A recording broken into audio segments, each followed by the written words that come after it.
Hello friends, welcome to our channel. ఈరోజు నేను గార్డెన్లో ఒక మంచి ఫ్లవర్ చూపించబోతా ఉన్నాను. ఇది ఫస్ట్ టైం నాకు వచ్చిందండి. ఎంత బాగుంటుందంటే ఇది సీజనల్ అనమాట. మీకు అందరికీ తెలిసే ఉంటుంది కదా. దీన్ని మే ఫ్లవర్ అంటారు.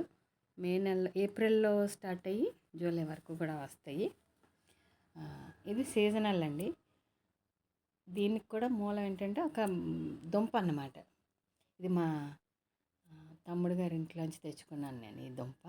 వాళ్ళకైతే 2 వచ్చినాయి, నాకైతే ఒక ఫ్లవర్ స్టార్ట్ అయింది.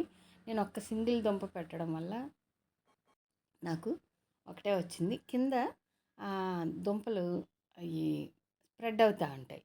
ఈ సంవత్సరం నాకు ఒకటే వచ్చింది. మరి కింద ఎన్ని దుంపలు ఉన్నాయో నాకు తెలియదు. నేను పెట్టి సంవత్సరం అయింది. లాస్ట్ ఇయర్ అయితే నాకు ఫ్లవర్ రాలేదు. ఈ సంవత్సరం వచ్చింది. ఇది ఇంకా కూడా స్టార్టింగ్ స్టేజ్లో ఉంది. నేను ఊరు వెళ్ళడం వల్ల బడ్డ దగ్గర నుంచి కూడా నేను చూపించలేకపోయాను. ఆల్మోస్ట్ ఇది పెద్ద ఉల్లిపాయ సైజులో గడ్డ ఉంటుంది. దాన్ని వేసుకుంటే పువ్వులు వచ్చేస్తాయి. Thank you for watching. మళ్ళీ మరి ఒక వీడియోతో కలుసుకుంటాను.